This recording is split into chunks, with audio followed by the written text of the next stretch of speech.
Hi friends, I pray you're all doing really well. So I wanted to share this testimony because I've watched a lot on YouTube and they're actually really encouraging.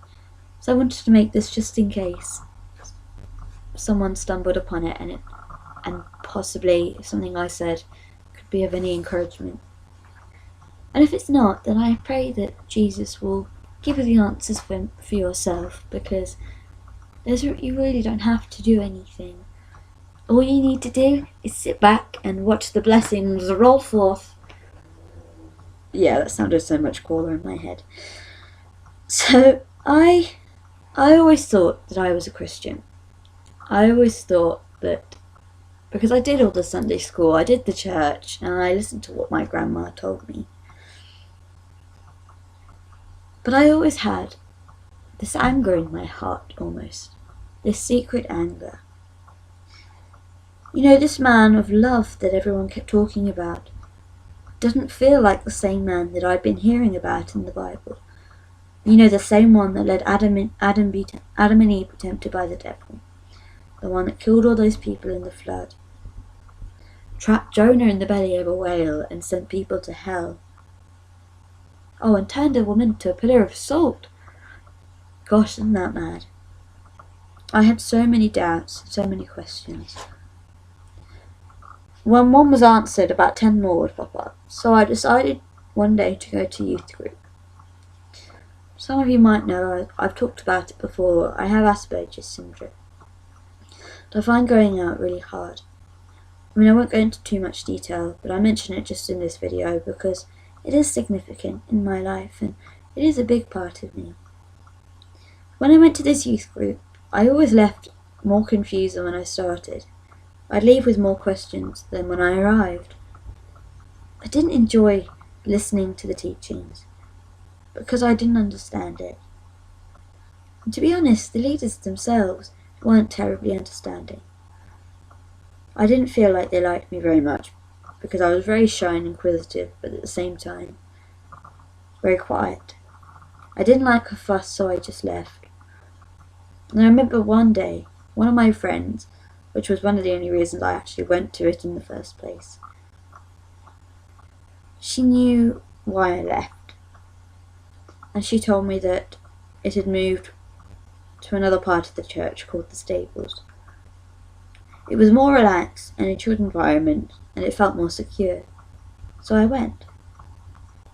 This was the first time someone talked to me about the actual evidence for God's existence. And suddenly this man, who had been this fictional character all my life, suddenly became alive in my very eyes in an instant. He talked about the Goldilocks zone, which basically means that the Earth is at a perfect point, because if it was any further to the sun, we'd all burn to death, and if we were any closer the other side, then we'd all freeze to death. And also, he gave me a really great analogy of the watch on the table, where you take apart a watch and you put it on the table, and there has to have been a designer for it. You it won't work unless someone's made it.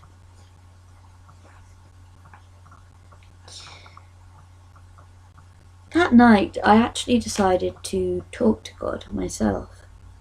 I mean, not like those, nothing special, not like those poetic, flowy poems and like Dear John letters that you hear so many times at church. But I sat down and I talked to him about my day.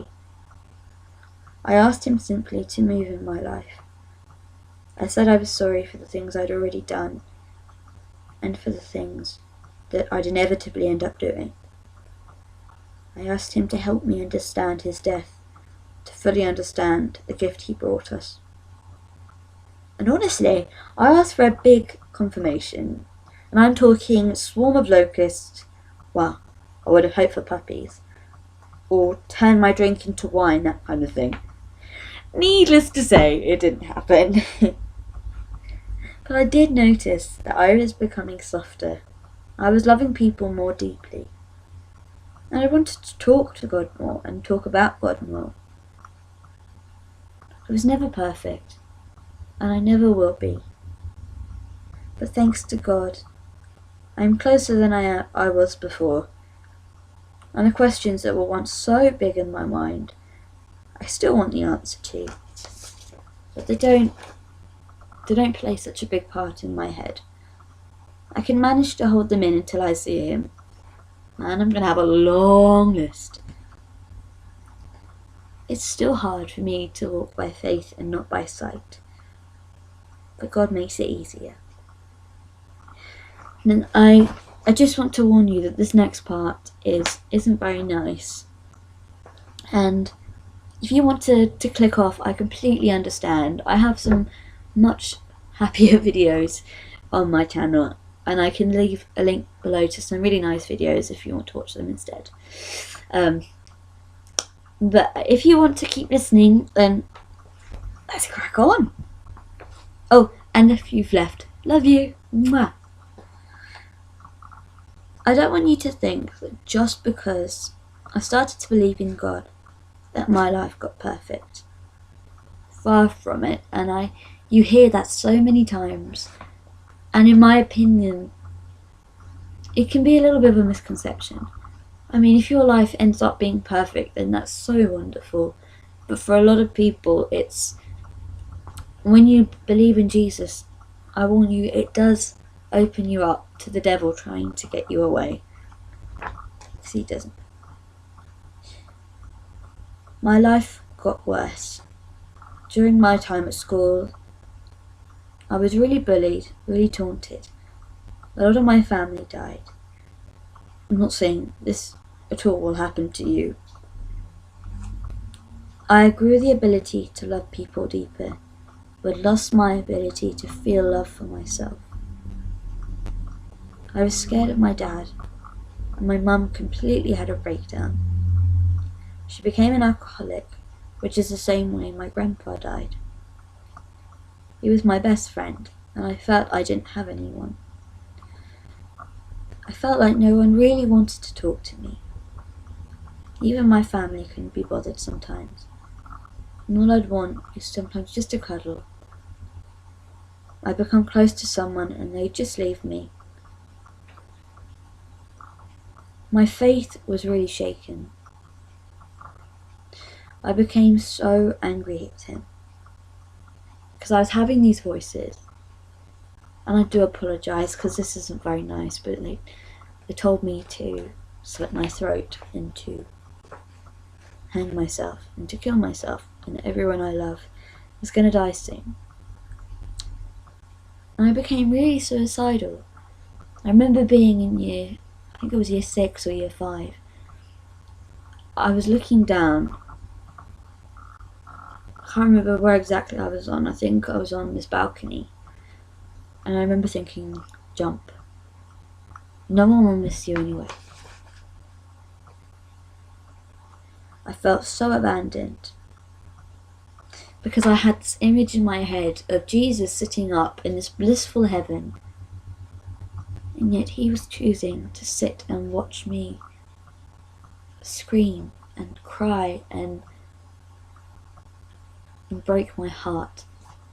I forgot that he was up there crying every tear and crying more than I was. He breaks his heart twice more than we do when we're upset. But I still didn't understand why he couldn't feel the silence. I thought he must not have loved me as much as I'd thought. And I thought the reason that he seemed to speak to everybody else and not me, was somehow because I didn't deserve it, and I wasn't worth his time. Because I don't speak in tongues, I don't have visions, I don't prophesy. To be honest, I felt more like Thomas in the Bible. But then I remembered he was just as special. He was just as cherished as any of the disciples. Jesus showed mercy on him and let Thomas touch his wounds in his side. I imagine when Simon Peter fell in the water, Jesus laughed and went, "You little faith." I leaned in closer then to Jesus than I ever had done before. I accepted that this life was bigger than I. I'm too little to carry my world, so I asked Jesus every night to carry it for me and to do what he wanted in my life. I said the longest prayer I ever had that night, much to my parents' dismay, as it was about 12 o'clock at night. I asked him to open my eyes to the blessings that he gave me each day. I am still learning, but understanding how much God loves me makes life a little bit easier. Thank you for listening to my story. I'm sorry it was so long, and I'm so sorry some bits were a little bit dark. I hope it blessed you, and I love you all so much, and God bless you abundantly until the next time. Oh, and also, I wanted to just share this channel with you. She's my best friend in the whole world, and she makes some fantastic videos, and she's adorable. Her name's Catherine Kay. Anyway, I love her, and I love you. Mwah!